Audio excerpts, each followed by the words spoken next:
Welcome Strategy Battle Gamers to another GBHL YouTube video. You're here with your host GBHL Damian, and this is the PalanTOUR. Yep, as promised, or as feared I suppose, there is no Palantir this week as Tom has been off in the States with work. He is however back in the country. I am thrilled to inform you he is back and he is fine. So normal Palantir service will resume next Friday as hoped. However, as promised last week, I did indeed go off on the PalanTOUR. I don't know if I'm allowed to do that without Tom. This weekend when I went to the Mansfield tournament.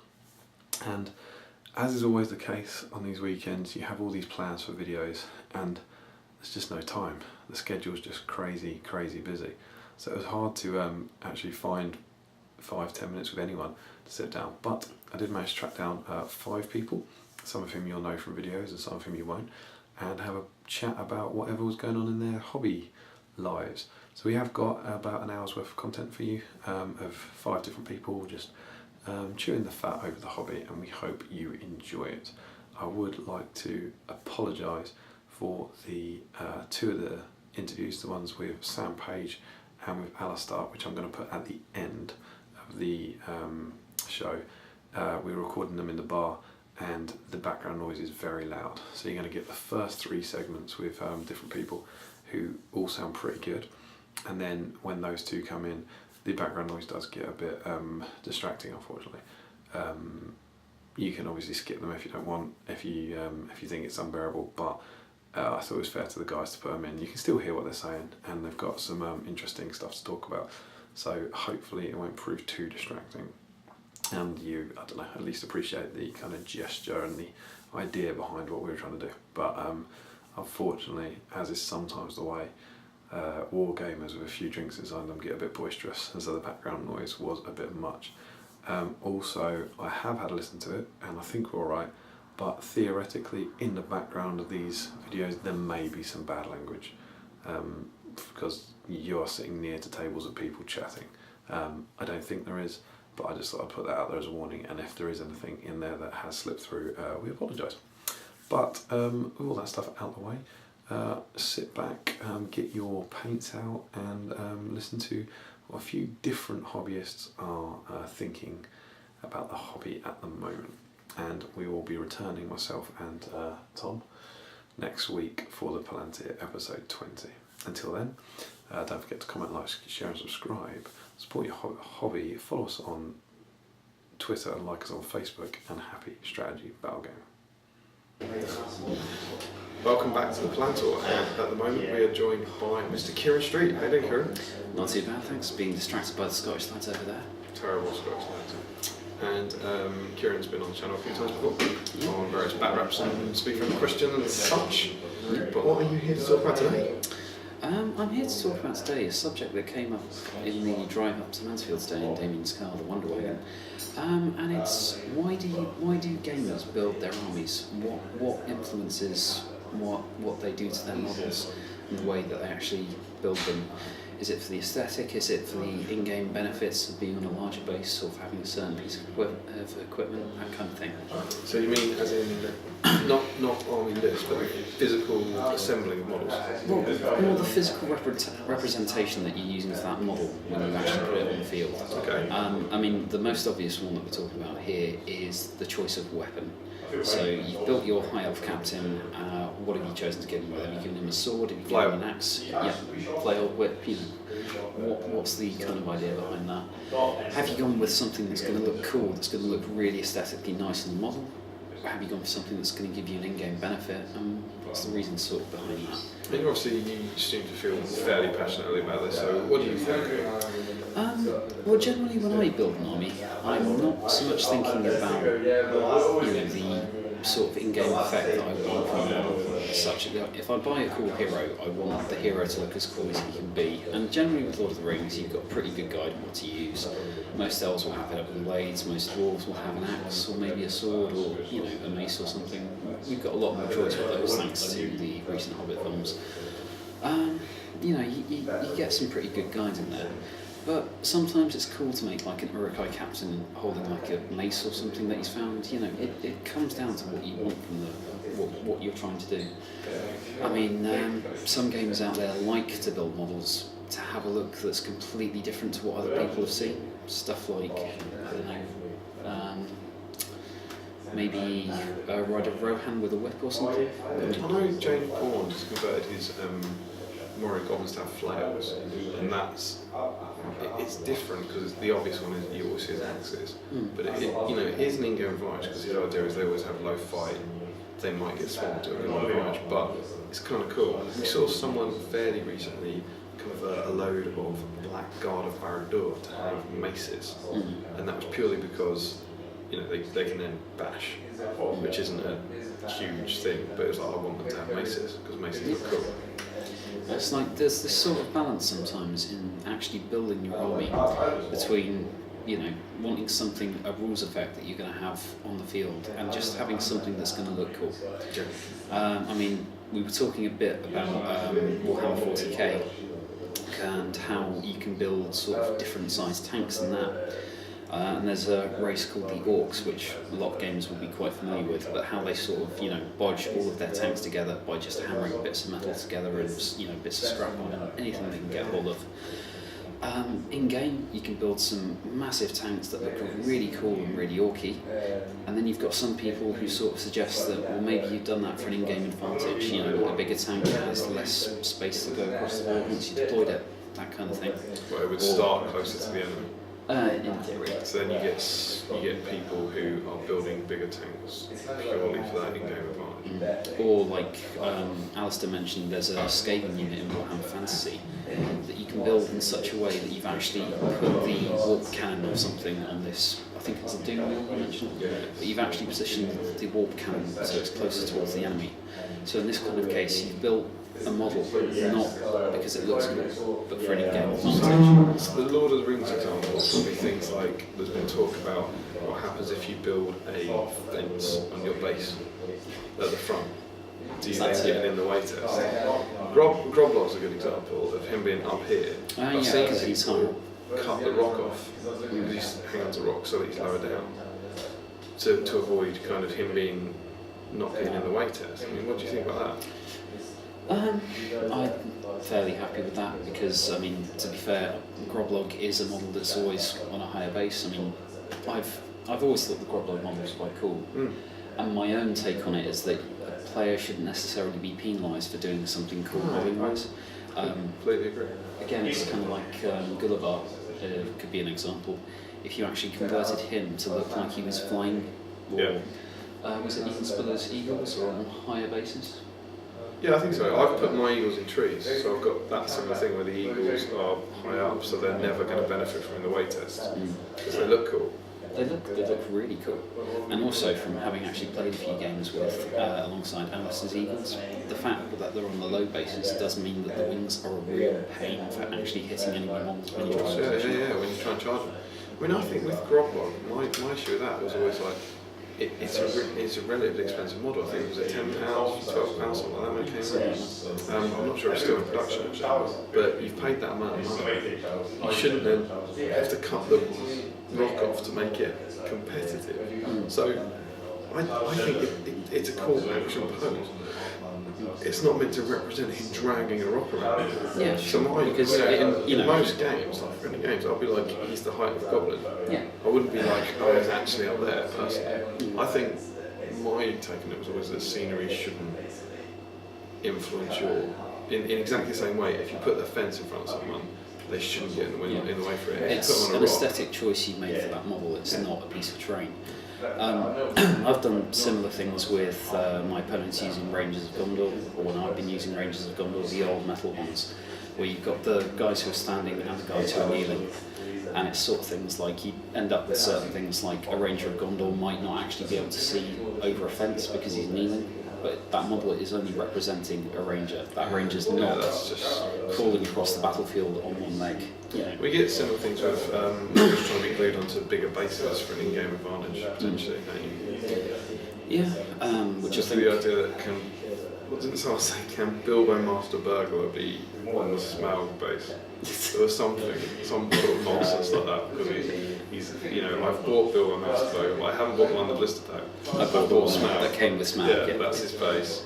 Ergo, I don't know why that would help, but maybe if you wanted to half the point value of a lot more. yeah, you half the time. But you do things if you model a model with a banner onto a bigger base that should be on, which you shouldn't do. In the books it says quite clearly it should be on the base they come with. Then you've got a bigger range of planets.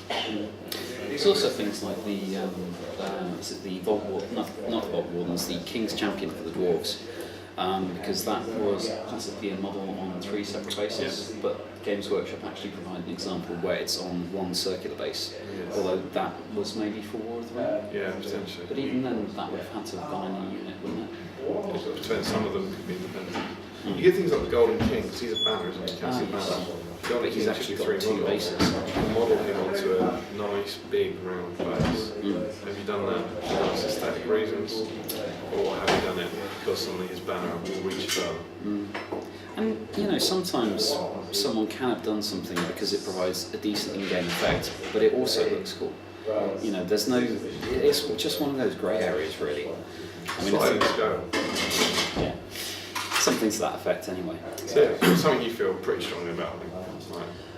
Play for the right reasons. I think that's what I'm trying to get to, is play for the right reasons. I mean, it's taken me a long time to accept that some people don't care about theme and will play to win. That is fine if that's what you want out of the game, but don't try and justify it with sort of half-hearted decisions or, Yeah, play for theme or play to be competitive, but be honest about it. Yeah, pretty much. Cool. And above all, don't use blue sack, build the model properly. Cool. Well, cheers, Kieran. Thanks very much for joining us here on the PalanTOUR. Hey, and we are back with the PalanTOUR 2015, and this time we're joined by this guy. Jamie? Yes, Jamie, yes. You've been on the channel before? I have a few times. A few times, yeah. Go on. I've channelled. Oh, did you channel Drizzag's Bestial Fury? Who would do that? Because you can. Because you can, and we are GBHL League. Absolutely. We're here with Jamie Giblin, who you may have seen before. And what would you like to talk about here on the PalanTOUR? Well, it's the Battle of 4 Armies event, so I'd like to talk about the army I'm taking. Cool. It is my half of the army. It's a doubles tournament. Is No My Angmar, Right. which contains a Shade, a Drummer Lake, and a Barrow White that we've nicknamed Barry White. Why did you nickname him Barry White? Because he sings in a really raspy voice when he paralyses people. And then just a ton of orcs with 3 spectres. Cool. So You've been talking about this for a while, doing this army, haven't you? I have. What's the appeal? Because in most of my games I rely so heavily on Might's heroic move and heroic strike and use it. Whereas this is sort of a bit more of a reactionary army. Cool. So lots of the things are area of effects. So you'll get charged and then you need to sort of work out what you need to do to increase your odds. Yeah. So because this is really, as much as there's some filth stuff in it, this on its own is fluff. It's very fluffy, yeah. It's pure Angmar. It's pure Angmar first. And in all the practice games, this 500 point contingent got smashed. Right. Because you've just gone for generic chat force. Just orcs orcs with the gear they hold, yeah. So Drummer Lake obviously is to sap their will and courage and things. Shade will help the combat out. Barry White is for taking out enemy heroes that are too big of a threat to deal with in combat. Yep. Spectres to just... Is that Egon Spectre? Who? It's like Spengler. I don't get that It's from reference. Ghostbusters. Sorry. Ghostbusters, right? Sorry, man. What's wrong with you? So yeah, the Spectres just there to... 3 Spectres? Bit of crowd control, 3 Spectres, and then just a ton of orcs. Yep. So just chaff to make it up. Cool. Then I was joined by another half of the force, which Spectres can be in Mordor as well, can't they they? can be, yes. Thank you, God. So the other half of the force. I like it when you call me by my true name. There's a big piece of it missing. There is. I mean, that's fine. This is fine. So in this half, it's Mordor contingent. There are 8 He's on the best orcs, place at the table. 7 wargs, orc trackers on warg, a taskmaster is the hero, and how many is it? 8 orc spearmen. The 7 trucks on Wargs have so far won us 2 games. God again. God again. Yeah, these have won us 2 games so far. But the Taskmaster's there to sort of boost the might of his own. Yeah, obviously. And it also contains the Necromancer. So it does become a bit of a loose theme. Does it? Loose theme? So this is the guy, remember if you can see the model, this is the guy from the Black Gate, at the end of Lord of the Rings. And then the Necromancers from... I didn't realise that. Just we're talking to a table. Just not looking at each other, talking to a camera. This is how we do it. Conversation, I'm sorry. Anyway. We have to cut that bit out, yeah? No, we won't. It's too lazy to cut. And then, obviously you remember when they go to Dol Guldur and the Hobbit, and the Necromancer's there, and that guy is at the also back, there, whipping the Necromancer. So this is... This makes the thing filthy and competitive. Yeah. It's just one bit of filth, because the rest of it, you can get away with them, but it's a pretty good bit of filth. It's him. Yeah. Him is the filth. Like the Necromancer being in there fits the theme as well. Like he's the one with might.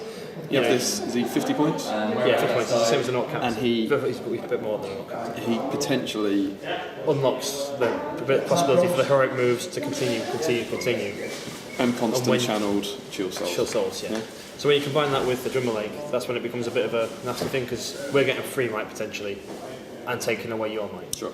Yeah. So how's that been getting on for you? So far, we've got 3 wins and 1 loss, which was entirely unexpected, and we were hoping for only 3 wins in the tournament. I think to be on 3 wins and 1 something else, you have to be quite handsome. Yes, very much so, and charming.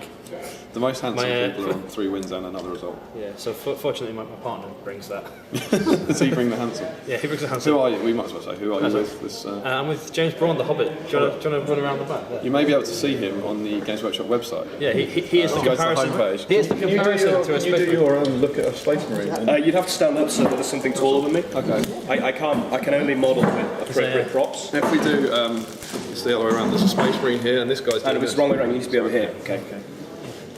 You got this. One take. Look, it's that. Perfect. Yeah. So go and check out the GW homepage. You're out.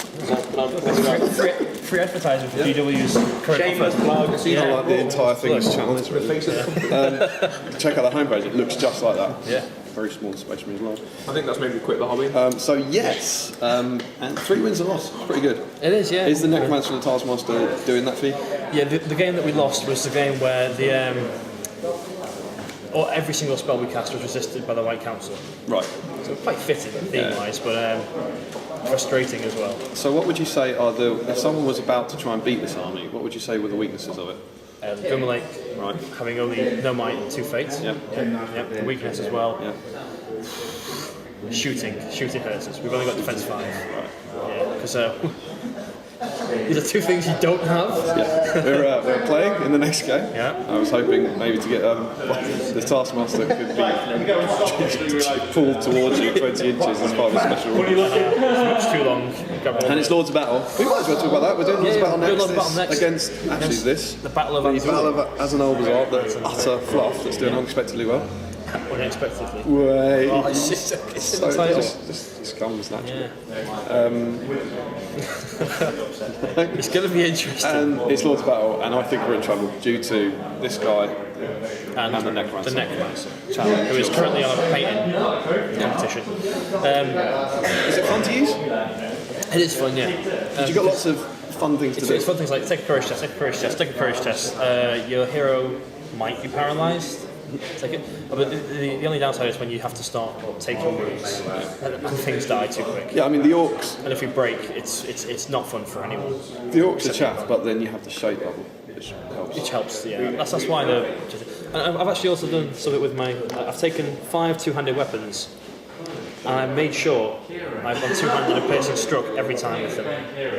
Oh, whatever's going on. Regardless, even the Drummer Lakes, every combat he's been in, he's got 2-handed. Such lols. Just for the hell of it, because that's what the army should be doing. Yeah. So, yeah, it's a fun little army, and you're doing very well with it. Well in with a chance of winning the tournament. Currently, yeah, but 2 games left. 2 games left. I'd say a favourable matchup, not certain. But if we get drawn against that great company army in the last game, I'd see it all going downhill. there's a lot of shooting your toys, isn't there? Yeah, we suffer the sort of same problem you guys got, where we have to reach them. Whereas ironically, if we get through your game, I think we might have a shot at the Dragon. Shot at the Great. We might have a shot at the Dragon, which is part of the thing that makes SPG so good. Yeah. If you don't have this army and this army will win all. It's not so rock paper scissors. Yeah, absolutely. So yeah, well thanks for saying that, and I truly hope to God you lose your next game. I hope you the same thing. But then win and one after that. Cheers. Yeah, thanks for joining us here on the PalanTOur. PalanTOur? Yeah. Okay. Not the Palantir? I know. You're not doing a sketch yet. I want to. Welcome back to the PalanTOur 2015, and we are joined at the moment by Mr. David Whitaker. Cheers. Cheers, indeed. Yeah, cheers. Good to see you. David, first time on YouTube? First time on It's the my channel? first time GBHLing, and to be honest, I'm a little bit ashamed that I've got a lovely beer rather than a brew. Indeed. We've been the original. You're actually the originator of the tea toast, and if you've been following things, the tea toast it's just taken off. It's gone crazy. It's gone viral. It's like the ice bucket challenge. I'm very proud of that. We've seen the recent Matt Davies video that he did, and then The Shadow and Flame video. Shadow and Flame creating a video for the tea toast. I was just like, it warmed my heart to see there's something. Me originally passed that on to Tom, created something. Absolutely, it's a movement. And the Shadow and Flame video won't have been mentioned in a Palantir episode, but you can go and review it at the time of this is going to happen, I think. Oh, spoilers. Yeah, spoilers. But we are here anyway. We are here with David, so thanks for joining us on the PalanTOur. And what's grinding your gears about, Bobby? Grinding my gear suggests that something's winding me up, which I wouldn't say it is. So what would you like to talk about? Well, recently I was thinking about how people create armies in the way that it's quite you build armies up based on the fact that you want more models. You kind of want every army a lot of the time. And some people may be able to just buy everything that they want when it's released. But like for myself and a few other people, you have to build up a force. You have to strategically build it. You make these impulse buys, but at the same time you want to build up an army. Yeah. Does that make any sense? Do you mean the kind of constraints of having to think about it financially? Yeah, so you want everything, but you can't have everything. So you've got to. So I find myself, I write a lot of army lists. Sure. I kind of like, so Destination Power stuff released, I kind of want a bit of everything, but I can't buy everything. I can't buy Smaug, I just couldn't justify doing it. So you plan something, you write an army list and you think, I'll write a list and I'll build to that list, and that way I'll constrain myself. And so at the moment I've got Mirkwood Elves on The new ones? the new ones, yeah, I've Okay, cool. got one warband of Mirkwood Elves, so I'm treating myself to a very I love the expensive models, really good. single warband.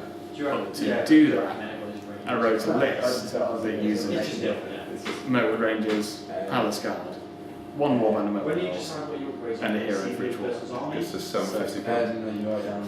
Roughly. I will be taking that very list here the tournament. It's the one that I think it was 700 actually. It's Thranduil, King of the Woodland Realm, Legolas, classic Legolas with Elven Cloak, Oh, right, yeah. There's your and Mirkwood Armoured Captain because he's just Instead of Tariel. Tariel, because he's such a lovely model. So Legolas is leading the Rangers with his Elven Cloak. Armoured Captain's leading the Warriors, and Thranduil is leading the Palace Guard. It sounds great. I'm not sure if I can get on board with leaving Tariel. Tariel comes next, obviously. Obviously. It's a cool army. But you think that the idea that knowing that this can be an army you can play justifies you spending the money? Yeah, so I can justify spending the money because I know that when I've spent the money, I can build it up slowly, spend the money. I've got a Palace Guard painted, the Rangers come in next, the Warriors haven't arrived yet. I'll be able to paint it in a sensible time scale, and then by the time I've done it, although I've spent a fair bit of money on it, it's something that I can then take to. I need to add 100 points to take it to the next Slayer tournament, which I'm going to in June. So that's when Tario will come. I think there's a certain element for me on this that the weekly White Dwarf schedule has changed things. So Destination Smile came out December. Yeah. Rangers, Palace Guard, Legolas, Tario, Thranduil, Mother Spiders, and you looked at it. Right, this is what's coming out for a month. I want that and that.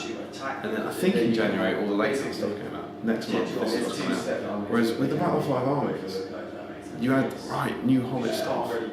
All the else came out. And there was that worry about the limited release release. And so I remember I think I spent about 100 quid. I want the new elves. I was like, alright, I've got them. And then the next week, suddenly 7 days later, Thorin's Company are out. I was like, what?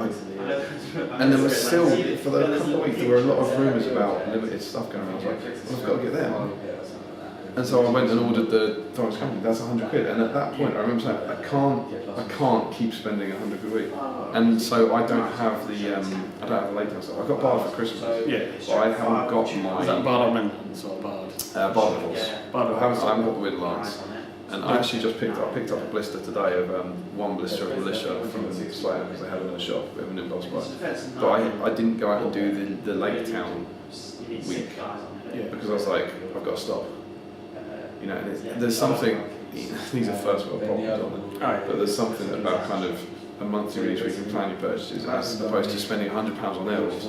Whereas if you saw what was coming out in the month, you might only spend £40. You see, I understand what you mean because I did a similar thing. Whereas the elves were the first release, weren't they? Legolas, Thranduil, Tauriel, Exile, and the 3 Armoured Elf listed. So when the first release came out, it coincided with my first payday with my new job, so which was really cool. So that coincided with my first payday. So and I lived near near Warhammer World, just like a 20-minute stroll down the canal. So I went to Warhammer World, first payday, and I picked up Legolas on a horse. And as an impulse buy on the day, Bayon, the second version of Bayon, the first version of Bayon, where he's got the accent, because he's just so cool. Great, love that. So I picked up those, and I thought, I'm going to leave it now, not buy any of the elves, not buy Thranduil, see what comes out next week, and then the following week the Armoured Company came out, so I thought I wanted all of them, but rather than spend the money on all of them, I got King Under the Mountain and Boba. I thought I'll leave it at that, see what comes out next week, and I thought I'd buy a thing every week, and that way I'd be able to... Yeah, I was trying to push it a little. So I was trying to be sensible to see because I love the Armoured Elves, but I thought if I impulsively buy a full warband of them, and then they arrive and I spend so much money on them, and I don't like them as much, that's not going to be so good. So I'll give it a few weeks, and then if I still like them, I'll buy a full warband, which I've done now. So, but if I had bought them all initially, I wouldn't have been able to buy King Under the Mountain. I wouldn't be able to buy Bold, I wouldn't be able to have bought much hobby in between. And so I think by pacing myself for buying pretty much one new release every week when they were coming out, that seemed good. And this time, and that's giving me the money now that the surprise release of the White Council and Radagast and Eagle, I've ordered Radagast and Eagle at the same time as my full warband of Armoured Elves. Sure. So what is your message from this topic? My message from the topic? I'm not entirely sure. Like don't buy everything. Like think. No, consider. Is this like a parenting kind of consider your money's important type message? It's not. It's no, because if I had a ton of money, I would buy everything. All the models that I had. The fact is, some people don't have all the money. And sometimes you've got to take into consideration other things in life that are important, such as I'm learning to drive, I want to save for a new place, and that kind of thing. So I can't buy all of the hobby. I can't buy necessarily a Smaug. I mean, some other people might have thought, don't buy any of the other new stuff, buy Smaug. That's fair enough. But for me, I'd rather buy a few of the other things. No, I don't know how how much I've spoken about this on the channel. You can probably tell me better than I can. But I financed my smile by selling my old stuff. So I've now Recently, I've done a similar thing. I've Actually, yeah. sold. I'm now at £210, and I had £60 of vouchers. All right. So Smaug cost me 25 quid, which I'm fine with. That was a lot of vouchers. A lot of vouchers. £60. £60. I sold 210 quid. Oh yeah, and then worth of £60 stuff in the last month, and then I had £60 of vouchers. So suddenly You that's haven't like, mentioned that actually. no, maybe not. But that's that's something really justified for me, because I had all these models in my cupboard that were just doing nothing, Yeah. and were miles down the painting queue, Yeah. and I've replaced them with a giant resin dragon in my cupboard that's doing nothing. It was miles down the painting queue. Well, yeah, but But it's better use of it. you will never regret having that No, massive resin absolutely. dragon. So, but like similarly, what I did to fund actually the Renegast and the Warband I just ordered was I sold a 40k Necron army. Okay, So- yeah, sure. Strategically, because Necron's got a bit of they got a new codex and a new Lord model for 40k. So I thought I'll sell them now. Right, yeah. I got a decent amount of money for them, and then I thought that went into my PayPal account because I sold them over a Facebook group. Yeah. And basically, what's in my PayPal, I consider like hobby fund dollars. It's like I can spend that on as much. That's guilt free. I can buy anything. I did the same. I did the same thing with stuff there. So I was doing it at Following Fishy Downs. I was like, these are my models. I'm selling them for cash. That cash isn't. It's not part of my paycheck. It's not part of my house money. It's hobby money that I've converted into that's small money. Yeah. That's fair enough. If you want, you are trading. If I had the thing about Smaug is I'd like a Smaug, but at the moment I don't have the money or the space to have it because I don't know. I just have like there's no viable option. Yeah, absolutely. And I don't think I'll regret that. But I understand if you wanted the Smaug. Yeah. Well, So perhaps we're saying if you've only got limited money, don't just go out and buy the pretty models. Think about the models you use. consider the pretty models. Maybe write a list so you get the most out of them before you buy them. So, like I said, I wrote an elf list and I bought the models for that list. So I know I'll buy those models, I can take them to a tournament, I can use them, they're going to get more use than if I bought. Like I like Playtime Militia models, but if I bought them, they make like so many like a really small amount of points. Do you get influenced by the point per pound ratio? I would like to think not, but the thing is I do prefer the elves to the militia. If I liked the militia more than the elves, I would have bought A militia. very long time ago. It might have been my first video on the channel, but doing the Lake Town unboxing and realising that the Lake Town militia were a pound a point. The guards. Yeah, Lake Town guards, sorry, were a pound a point. And it's like And the that's same applies for the militia just about. yeah. And it's like they're £5 and they're 5 points. It's like it's not. I think it's not about the amount of resin you get. It's about how much that then contributes to your army. And like you say, with the elves, they are 50p of money. They are, so you get double for your money in a way. Essentially, you get double your money. So if you're building up an army, it's half as expensive. Yeah. And that's why everyone was expecting those kind of troops to be plastic. It's more viable that way. Well, I think that Games Workshop probably intended to release them as plastic, and then Sure. the whole range, blah blah blah, and now there isn't. But like I say, you deal with that, and I've got the elf troops. I haven't got any bowmen at the moment. I've got 6 for swords and 6 for glaives, and the bow support comes from rangers. Tom made a really good point. He was like, the good thing about the new stuff that is foam glass is that because it's themed around like the 5 armies, you don't need an army of it. I mean, some people have like, unsurprisingly, I think Jay Clare has been added to militia. I played it earlier this week, and it looks. How many has he got now? He's got 36. So 36 3 militia. full warbands. A full warband of bows, 4 warband of spears, 4 warband of swords. With his Bard, Bard. captain, and another Alfred that he's converted into Bane to be a second captain. That's Jay Clare. That's Jake Lang. And Jay Finnegan has got, I think he had 36 against us today. I'm, He had 36 as well. less familiar with Jake Lang. He's a lovely man. And he, he's using that, and you're still seeing all these, and it's like, wow, some people are committed and dedicated to those armies. Whereas for me, it's like I've got my warband of Michael Elves, and now I want to get a warband of militia, and then I'll take some of my dwarfs, and then very quickly at 1,000 points, there's about 5 armies. Very, very quickly. I don't have a huge desire to build up like a Lake Town militia army. No, but you want the one warband led by Bar to go with your elves led by Thranduil and maybe some dwarves. Hopefully in the future led by Dane, but at the moment maybe not. Absolutely. Yeah. See, that's going to be like I think it's still. It's more fun. Like, how you're going to use them all. I think it's more fun, affordable than Gundabats. When Gundabats come out, it's something like. But if I want thematically, I need a full army then. Yeah, thematically you'd want the The entire higher army orcs to and be wild Gundabats. riders aren't in the theatrical edition of Five Armies. So you need to keep Thematically, five. all the evil of battle, the evil army battle of Wild armies, you would want just tons of Gundabats. Giant werewolf. So yeah, like it does make a thing, you know. Like, you spend £15 on Tarrier, it's like 90 points. You spend £5 on a Lake Town guy, it's 5 points. What you do is you get that tarot, you put a bow on it, you just stick a bow on the back.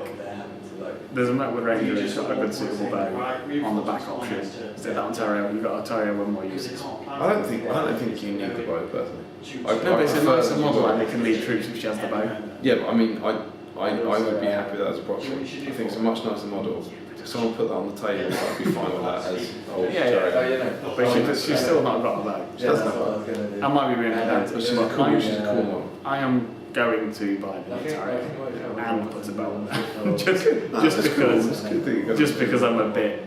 I'm very like I'm definitely more into the painting and modelling and having an army side than I am the gaming side. But at the same time, I still like to make sure that what I'm buying can be used for gaming because I have that financial restriction. I mean, I've already found that even though that I've had stuff, the stuff I've sold to Smell, some of it I bought thinking I'm going to paint this, and I've actually sold on to buy something else that I want to paint now. And so that makes me think, as I buy these new things, even if I don't paint them, I might be able to replace them with things that I want to paint later. So yeah, it's that kind of hobby, isn't it? When you say I think that you invest your money knowing that realistically for the next maybe 10 years, your money's not going to go down. I've done that a lot of times. Like in the last year, I sold, say, a box of Warriors of Dale, for example. I bought 2 boxes of Warriors of Dale, thinking I'll do a Dale themed army. Kind of found the whole concept a bit boring when I realised there wasn't much to play with in terms of profile. Gillian was a bit lacklustre, that kind of thing.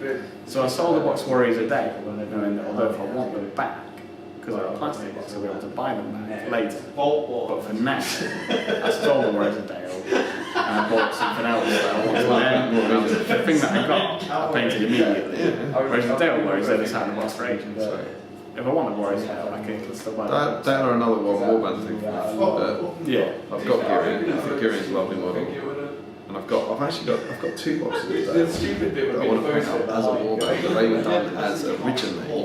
They were going to be. It was 18. I've talked about this in some video, but it was going to be 18 Dale archers with my 36 dwarf warriors. That's a good. As an army of 4. It's just you need to get all the bows. So that's the bow fire from it, all that. And so 2 boxes gets you 6 archers, and the rest will be conversions. And that was the plan behind that. That it becomes your missile fire if your army of 4. I thought about repurposing Dale as book themed army of Lake Town, because in the book Lake Town have an organised army which could be represented by Warriors of Dale. Bard leads an organised army of Lake Town rather than a militia. So I was in the book. someone was saying this weekend that Ryan Sam Page, he thinks Dale should have great bows. That would Which should be cool. And suddenly you got your managed profile with your 4+ shoot value. Don't make them elves, 4+ shoot value, but strength 4. So, yeah, that's cool. They suddenly become very effective archers. I think that would be that would be too good almost for a managed maybe profile 2 to have points. to be, maybe 2 points, but to have what is I'd still say is better shooting than elves. Strength 4 is in some instances better than the 3+. It's better to wound but not as good to hit. So Therein lies the big question. that would be cool. But, that's the way I thought of using Dale. It's to to be the army of Lake Town for a book theme plot. The problem is you can't actually have them led by part. No. The real problem for me in that, as I've ranted about before, is that you can't have Girion in the army of Thor. Girion's no reason not to. Dale warriors are in the army of Thor. A Dale captain is in the army of Thor, but Girion isn't, which means, and it does make a difference. People always say, "Oh, just take Girion." Yeah, just take Girion with a warband. Take Girion with a warband from Garrison of Dale, or whatever it's called. You'd want that warband to be just about. He has to take 4 bows and the rest is warriors. If Girion's available in the other list, Girion can just lift 12 bows because you've got the 24 dwarves. And alas, no. So what I think the 1,000 points I ended up coming up with was something like that. It was about 36 dwarves and 18 bows. What you did was you took Thor, Thrain, Thorin, Dwalin or something, and then you dropped Dwalin, but you took Girion as an independent hero. Yeah. So you would have ended up with 48 models. It's something like that. I think it might be 30 dwarves and 15 Dale archers, but led by Thor, Thrain, Thorin and Dwalin, and then Girion is just independent. Not like the fluff. You know, for the thing with the fluff, then you hope you don't play whole ground and Girion just walks up like, over here on his own while the army's there. Yeah, I'm all for fluff, so I'll go with that. And in friendly games, I'll allow Yeah, that's the lead. Yeah, in an army. So there we go. A slightly extended Palantor segment. I think it's hard to tell, but That's probably it's David's first video, so hopefully you got to know him about it. I hope you enjoyed yourself here. I have enjoyed myself very much, and apologies if it's been a bit rambling. And there's been a few of these, so that's how it goes. Thanks a lot. We'll see you soon. So we are now on the PalanTOur here with Mr. Sam Page. Hello. Hello. Who you've probably seen on a selection of various videos. Yes. And Sam is here as part of the PalanTOur. What are you here to talk about? Basically running a game club, I think. Cool. Run a War Games Club. Yes. So if you don't know, I run Mid-Sussex Wargamers down in East Midlands. We are based in a pub, which is fantastic. Fantastic. Yes. That's it. You can use that. Yeah, It's fantastic. Cool. TM. Dorset Arms. The Dorset Arms Pub, yep, we host all our tournaments there and we run fortnightly. Cool. So what day do you run? Run on Sunday. Sunday 1 till 5. And you are now the chairman. Chairman, is yeah, that right? yeah. I run the club, and obviously I have a few people to help. I've got Tom, who's my vice chairman, and I've got Chris, who is the unofficial secretary. Cool. The unofficial secretary. Yeah, we haven't Who's made the it official secretary? Well, Chris will be. Probably when this has gone up. He will. Spoilers, yeah. I don't think Chris knows this yet. But no, it's not really as much work as people think, because the club kind of runs itself. Okay. All we really have to do is leave scenery at the pub, and people will just they'll just turn up and play. So you've got a venue where you can leave everything? Yeah, the pub's just, it's been closed over Christmas, and it's just reopened, and so much also say we don't have storage. So we left it as really bit. Alright, so they're happy, it's a function room? Yes, yeah, we use the function room on the top floor. And then every other Sunday? Every other Sunday, yeah. And how many people are you getting? I'd say on average we get probably 8 to 10 people, which, considering we don't do any outside advertisement, is quite good. We've got very dedicated, kind of original, outstanding membership base, and it is predominantly Hobbit. SPG. When I first joined it, it was predominantly 40k, and obviously the more you play the Hobbit, the more people go, oh, that's cool. It's actually a venue system, isn't it? So, like, James, I always do this. I always do that because they're up north. James and Jamie, they'll say, play our game. Yeah. Like, we'll play your game and then come over. Yeah, well, that's obviously I play a little bit of 40k, and obviously I've dabbled in that, but we converted most of them to Lord of the Rings players. I know a few of the guys are now starting up battle companies. A lot of people say this with, they get it. We're up north. We are, they're probably over there. They're not far. But a lot of people say, how do I get my friends to play? And the way you get to play is to show them the game. Yeah, and battle companies is perfect for showing, especially 40k players. He's like, what do I need? 6 models? I'll play you with my Gondor battle company. To be credited, both of them went out and spent money on the drinks. That's cool. So yeah, I'm looking forward to seeing what they're done. So what sort of, it's interesting talking to a club chairman. We haven't had this before. So what sort of challenges do you face, or what beyond? You're obviously not just rocking up and playing games. The biggest challenge is kind of deciding what you're going to do with the money. You know, deciding your membership fees. Because you've got to. Can we ask what sort of membership fees? Yeah. So our yearly membership is £40. Yeah, I mean it's actually gone down from last year. It was £50. Obviously we moved into the pub, which is a slightly cheaper venue. So to offset that, we reduced the price. But 90% of the money goes back into scenery. When I took over the club, basically everyone was using their own. Right. Which is all right, but then if those people leave the club, they take the scenery. So the first thing I did was literally order a metric ton of scenery. And we're very thankful we've got Rick Fryer, awesome Rick, resident terrain maker, and he's been fantastic. It doesn't have a website or a blog. No, it doesn't. I think what he's basically done is, since he's, I don't know how long he's been doing it, but basically in his lunch break when he's not working, he makes scenery, and then he turned up in Sussex and was like, I have all this scenery, do you want to buy it? We're like, yes. He makes really, really incredible scenery. Yeah. You may be, spoilers, you may be seeing some of it, maybe, I don't know, in the future. Sort of. But he has a ministerial board, and the wall is the GW, but everything behind it is scratch built. Incredible. It's fantastic. He made you've probably seen it on one of James's videos. He built the other house. The Medicel, yeah. The Medicel. And when he showed me that, because I had to go and pick it up for him, I was just like, oh, It's incredible. Yeah, absolutely. even the floor was carved out. This guy is a legend, and he's helped us out with scenery. And they helped us have someone like that. That's what you've been putting money toward, Yeah, scenery. Scenery, boards. It does make a big difference. It does. I don't know if I'm a member because I tend to do it on a more adult basis, but I go to titles, and that's a kind of, I don't even know what it is, but you turn up every time you turn up, you pay £2 or £2.50 or £3, something like that, and you're paying for the day. But obviously, what you're doing is you charge £40 a year, and you don't pay on the day. There is a daily fee. I think it's like £2.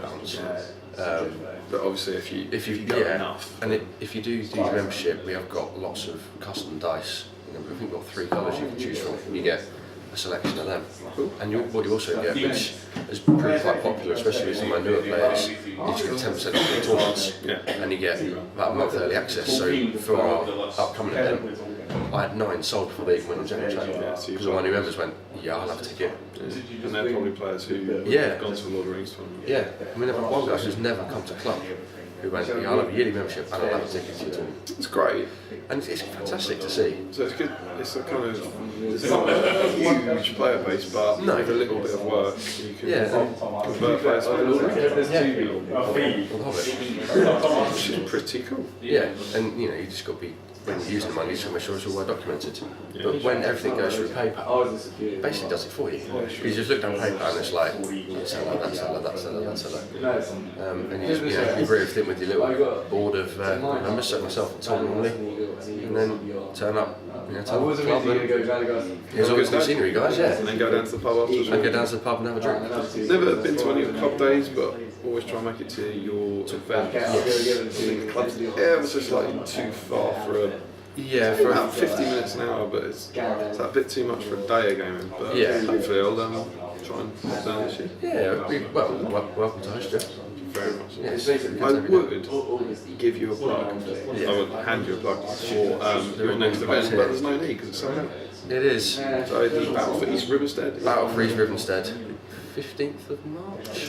Which unfortunately is Mother's Day. I didn't realise that. It's alright, my mum's coming. And there are rumours about we might see our first smack. Yes, at this tournament. I'm hoping a lot of people watching it.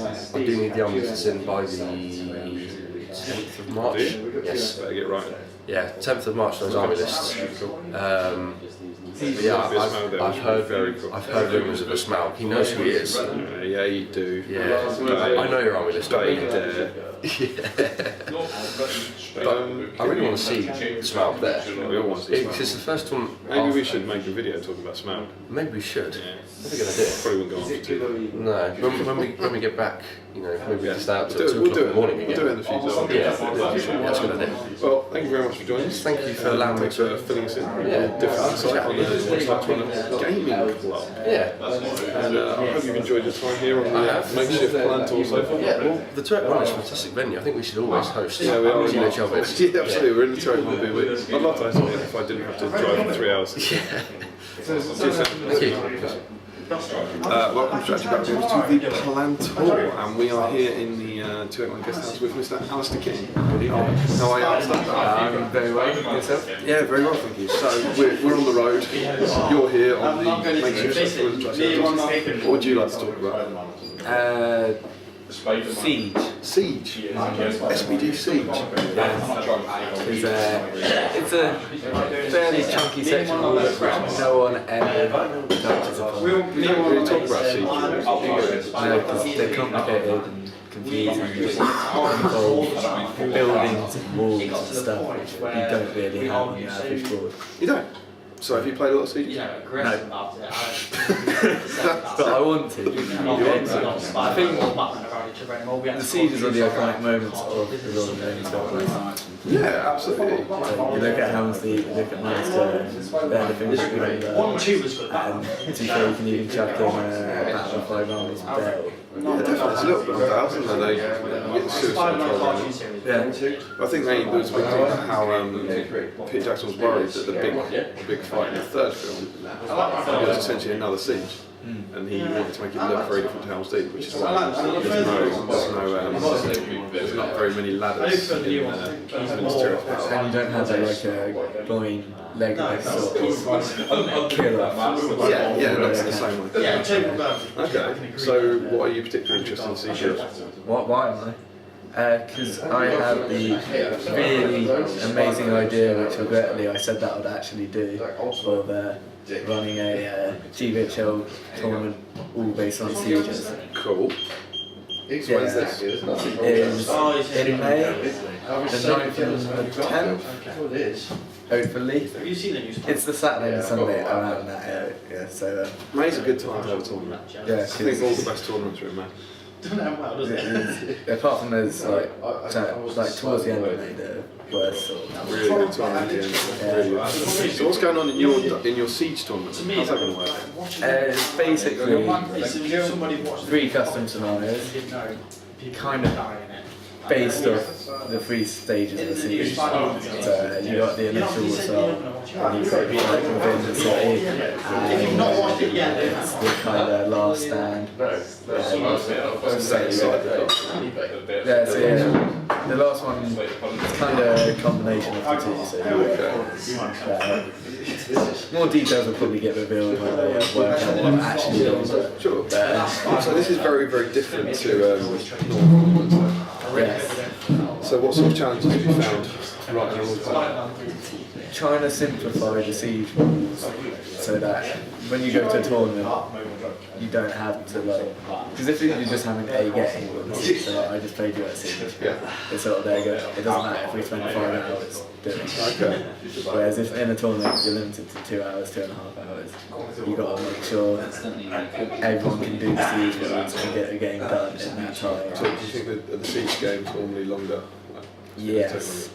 So I essentially writing the scenarios has involved trying to skip out a few turns of the game to get to the actual nitty gritty bit. So what do you actually think of the current SBD Siege rules and what you're doing to change them?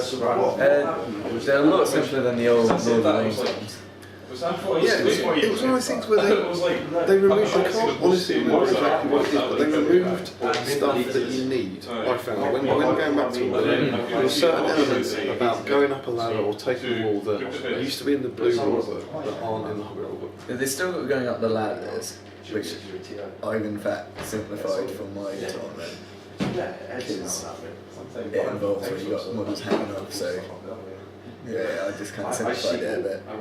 But no, it used to be able to blow up walls, which got rid of, which kind of makes it a lot easier in the sense of you don't have to go now running this massive stone structure. In the new rules, you can't destroy a wall at all. But then it does mean that if you're trying to recreate house, you kind of there going, I want to blow up A demolition charge can't block the wall, which is the only reason a demolition charge exists to realize. Yeah. It's kind of frustrating. So you're going to add that? Can we blow up walls at the siege? Possibly. I'm tempted to integrate a special weakness wall. It's in the testing stage, the initial stage. And are you doing, is there a lot of ceiling? Oh yeah, it's all going to be based off Warhammer Fortresses just because for a tournament you need to stand. The kit in Warhammer Fortress. The one that you love so much. It's a good kit. It's actually probably one of the best value kits the English Absolutely, yeah. 60 quid for the whole thing. like 3 wall segments, 3 or 4 towers. 8 pieces. Yeah, for the amount of plastic you get, it's About 750 a piece, something like that. yeah. And it's not a bad detailed kit. It's aged now probably. No, it's excellent. Yeah, I've still got one painted up, but photos it still looks cool. And the doors. Yeah. So you got loads of them, you painted them differently. Depending on the time, because my initial plan was I was going to have a fortress theme for each army essentially. So on the simple scale, it's going to be like Helm's Deep and -2 they're the kits that Games Workshop did do as a base. But realistically, this year, it's just going to be all kind of fairly as boring as a fortress can be, which fortunately Easier to bulk paint. yeah. So at the moment I've got an emergency backup painting scheme which is spray white, wash black, do a little bit of a driver. That's where you've got Rise of Rome, that's spray white and wash black. Yeah, it actually comes out surprisingly well. That's good. Is that like a Minas Tirith style thing? Yeah, it looks more Ministerial-y Because I would have just painted black and then dry wash grey. oh yeah, but this one's even quicker. Fair enough. We should have a fortress of red. Yeah. But then I think you should just paint your hands because then I'd paint a fortress for you. However, if anyone would like to submit a free fortress to my tournament event. Presumably they could loan it to you, they wouldn't have to give it to you. Oh yeah, but it does also mean that there will be 2 extra tickets available at the event per extra fortress that So yeah, just tell us a little bit, where is your event happening? So it's happening in a new location, a new country, officially making GBHL. It's not a new country. Well, yeah, it's officially bringing GBHL more Great British as opposed to England with the odd one in Scotland. I'll bring it to work. So yeah, it's going to Cardiff, the place invented for That's all the English. rugby. It was terrible. Yeah. Did you notice? Yeah, the place, Cardiff, the place where invented by the English so the English could visit. My brother It's lives very in exciting. We're excited about it as Wales because Wales is closed on Tuesday. Yeah. That's when they clean it. But they've got dragons. Yeah, they got lots of dragons. The amount of people that shut it back up. Yeah, And there are tickets on sale yet, so people are interested they can go. yeah, they can go. And they're going to need one army to Yeah, this is where it gets a little bit.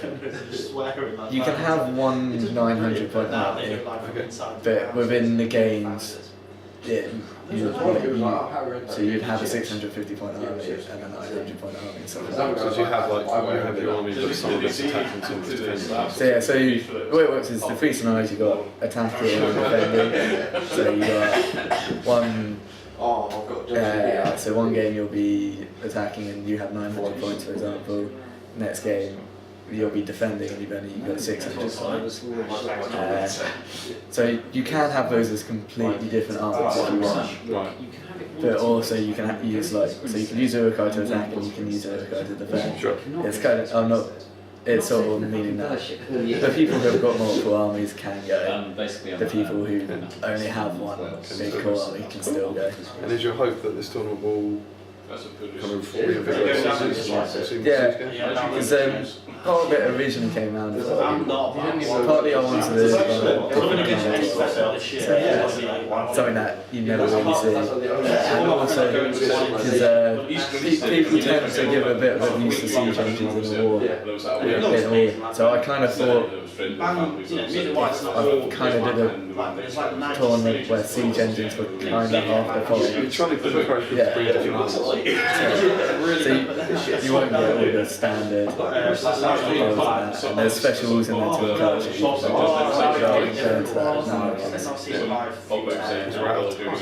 Are we? I think so. Oh, cool. So if you're a fan of Sieges, get on the GBHL Facebook page, Facebook page, and check out it's up there, isn't it? So the events page is up there. What's it called? I think I called it Siege 2015. Clever name. Yeah, but I was trying to come up with some really smart ones. I was going to go with Into the West, but then I decided that since it's in the West. But then it's a Siege. I decided I'll say that name for a different tournament. Cool. So look out for that one as well. It's coming in May 8th. So if you're interested, go and check it out. Until then, thank you for joining us on the Palantour. My pleasure. Anything else you'd like to say to the lots of checks, we get a lot of money for doing this. Anything else you'd like to say to the viewers? Not really. Cool. Cheers, thank you very much. Boom. So, and what I'm sure will seem like a seamless cut, we did miss one thing, because what have you brought with us to show? I brought a very special thing.